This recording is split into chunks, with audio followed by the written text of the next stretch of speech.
Assalamualaikum warahmatullahi wabarakatuh.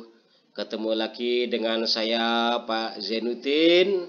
Hari ini kita belajar administrasi pajak. Dalam belajar administrasi pajak ini kita harus paham kompetensi dasar apakah yang harus dikuasai nanti setelah pembelajaran ini selesai. Hari ini kita belajar kompetensi dasar KD 3.1, yaitu memahami jenis-jenis pajak dan ketentuan umum dan tata cara perpajakan. KD 4.1 yaitu tentang keterampilannya, yaitu mengelompokkan jenis-jenis pajak dan tata cara perpajakan. Jangan lupa sebelum mulai belajar berdoa dan tersenyum agar pembelajaran ini dipelajari dengan senang. Jangan lupa bahwa senang dan senyum itu juga menambah imun tubuh agar badan kita tambah sehat. Sebelumnya kita harus paham konsep dasar perpajakan. Jadi sebelum tadi kita sudah mengetahui KD.1 dan KD 3.1 dan KD 4.1. Jadi kita harus tahu konsep dasar perpajakannya dulu. Pajak pertama, dalam konsep dasar perpajakan ini kita harus paham tentang pajak dan pungutan lainnya. Yang B, kedudukan hukum dan peraturan pajak.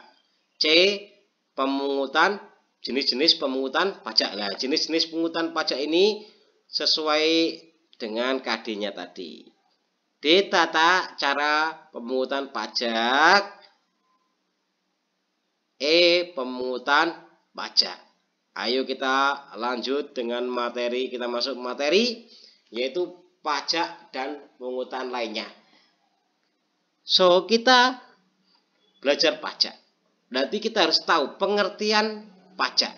Apakah pengertian pajak?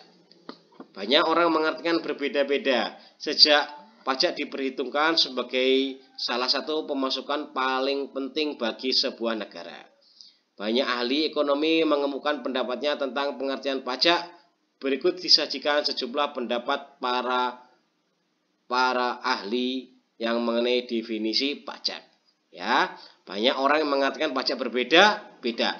Kita simak menurut Undang-Undang Nomor 16 Tahun 2009 Pasal 1 tentang ketentuan umum dan tata cara perpajakan.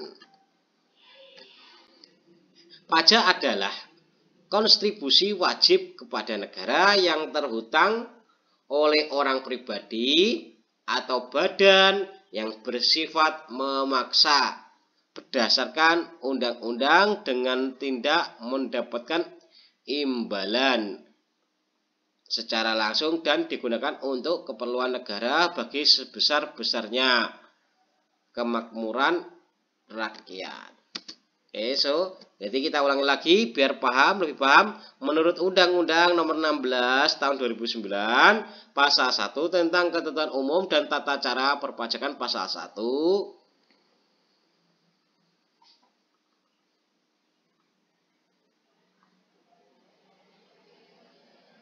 pajak adalah kontribusi wajib kepada negara yang terhutang oleh orang pribadi atau badan yang bersifat memaksa berdasarkan undang-undang dengan tidak mendapatkan imbalan secara langsung dan digunakan untuk keperluan negara bagi sebesar-besarnya kemakmuran rakyat. Ini menurut undang-undang. Jadi sekarang menurut Profesor Dr. MJH Smith. Jadi itu tadi menurut Undang-Undang tahun 2009 Nomor 16 Tahun 2009 Pasal 1 tentang ketentuan pajak. Sekarang menurut Profesor Dr. MJH Smith, pajak merupakan sebuah prestasi yang dicapai oleh pemerintah yang terhutang dengan melalui berbagai norma serta dapat untuk dipaksakan tanpa adanya kontra prestasi dari masing-masing individu. Maksudnya adalah untuk membiayai pengeluaran pemerintah. Sekali lagi, Menurut Profesor Dr. M.J.H. Smith, pajak merupakan sebuah prestasi yang dicapai oleh pemerintah yang terhutang dengan melalui berbagai norma serta dapat untuk dipaksakan tanpa adanya kontra prestasi dari masing-masing individual. Maksudnya adalah untuk membiayai pengeluaran pemerintah. Kita lanjut. Ya, menurut Profesor Dr. Rahmat Sumitro, pajak merupakan iuran atau pungutan rakyat kepada pemerintah dengan berdasarkan undang-undang yang berlaku atau peralihan kekayaan dari sektor swasta kepada sektor publik yang dapat untuk dipaksakan serta yang langsung dituju dan digunakan untuk membiayai kebutuhan negara. Menurut Profesor Dr. Andriani, pajak adalah iuran pungutan masyarakat kepada negara yang dapat untuk dipaksakan serta akan terhutang bagi yang wajib membayarnya, yang sesuai dengan peraturan undang-undang pembiayaan yang diperlukan negara.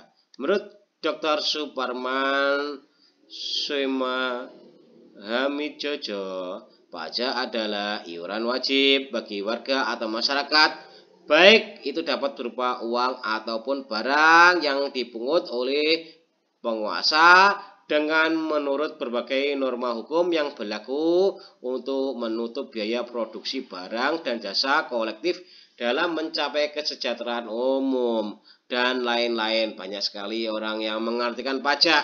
Nanti bisa dibaca sendiri.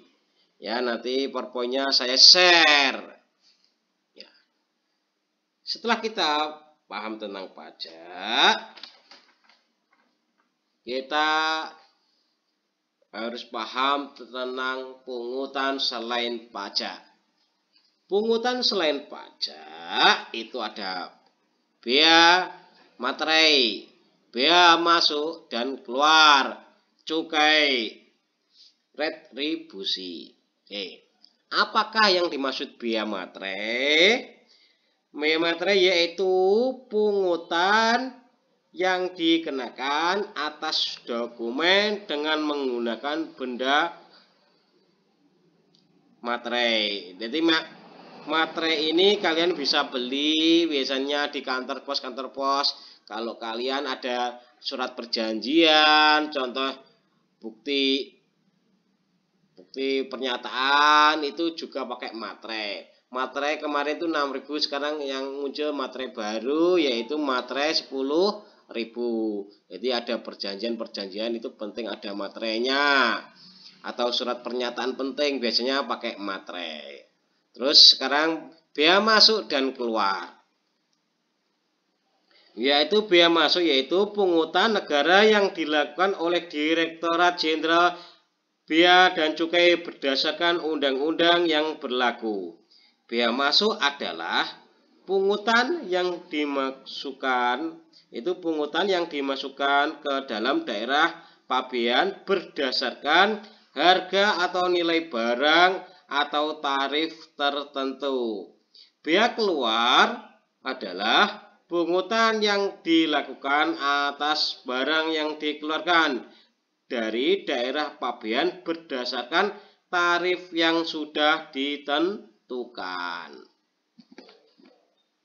Cukai yaitu pungutan yang dikenakan atas barang tertentu yang sudah ditetapkan untuk masing-masing jenis barang tertentu yang mempunyai sifat atau karakteristik yang ditetapkan berdasarkan Undang-Undang Nomor 11 Tahun 1995 tentang cukai. Sekali lagi, cukai yaitu pungutan yang dikenakan atas barang tertentu yang sudah ditetapkan untuk masing-masing jenis barang tertentu yang mempunyai sifat atau karakteristik yang ditetapkan berdasarkan Undang-Undang Nomor 11 Tahun 1995 tentang cukai.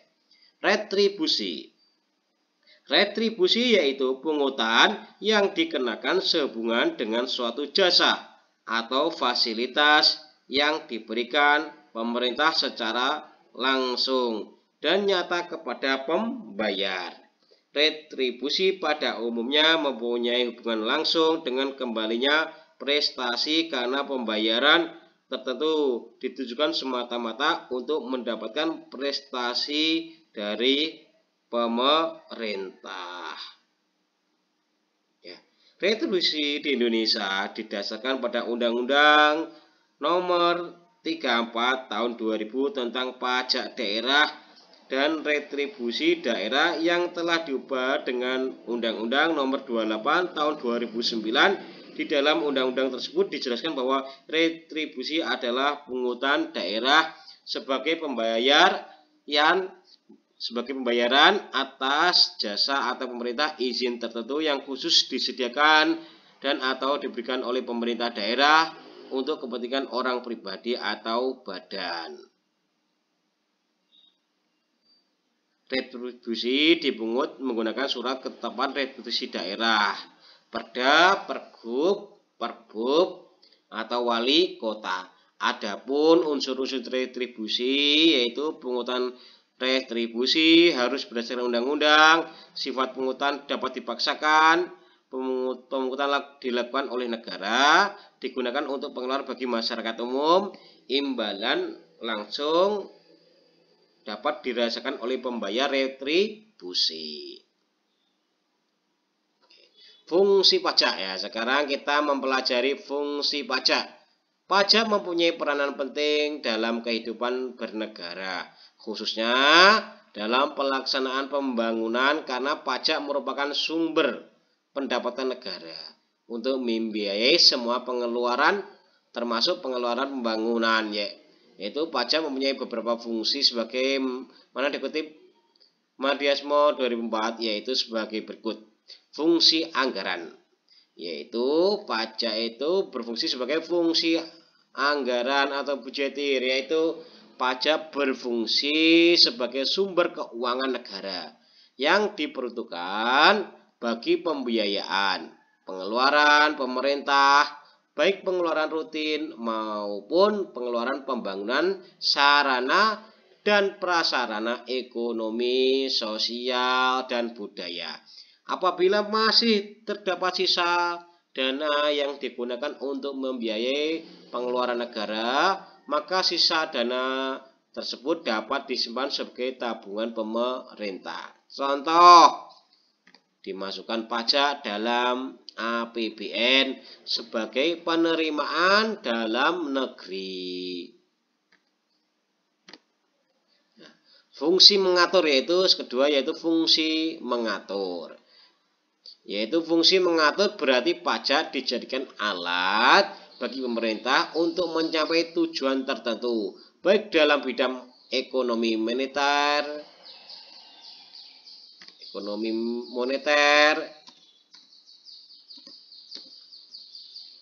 sosial, kultural, maupun dalam bidang politik. Contoh fungsi mengatur antara lain proteksi terhadap barang produksi dalam negeri dengan dikenakan PPN impor untuk belanja impor barang sebagai sarana untuk mendorong ekspor dengan cara mengenakan pajak 0% untuk ekspor barang. Minuman keras dikenakan pajak yang tinggi sehingga konsumsi minuman keras dapat ditekan. Barang mewah dikenakan PPN BM yang tinggi untuk mengurangi konsumsi. Fungsi stabilitas dengan adanya pajak yaitu yang ketiga fungsi stabilitas. Dengan adanya pajak pemerintah memiliki dana untuk melanjutkan kebijakan yang berkaitan dengan stabilitas harga sehingga inflasi dapat dikendalikan. Hal ini dapat dilakukan dengan jalan mengatur peredaran uang di masyarakat, pemungutan pajak, penggunaan pajak yang efektif dan efisien. Yang keempat yaitu fungsi redistribusi pendapatan. Pajak yang sudah dipungut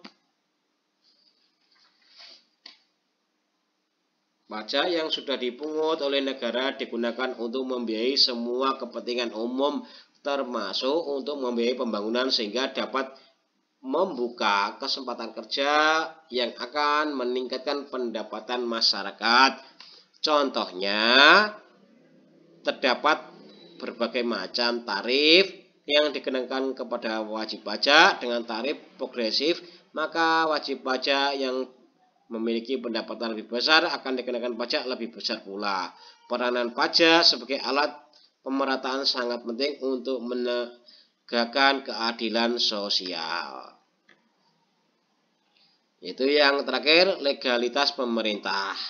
Pemerintah membebani pajak atas warga negara dan warga negara, meminta akuntabilitas dari pemerintah sebagai bagian dari kesepakatan pengenaan pajak, tidak diputuskan secara sepihak oleh pengguna, tetapi merupakan kesepakatan bersama dengan rakyat melalui perwakilan parlemen. Untuk hari ini materinya itu, dan nanti setelah ini kalian mengerjakan, nanti ada di Google Formulir dan nanti linknya saya share di Classroom. Terima kasih. Wassalamualaikum warahmatullahi wabarakatuh.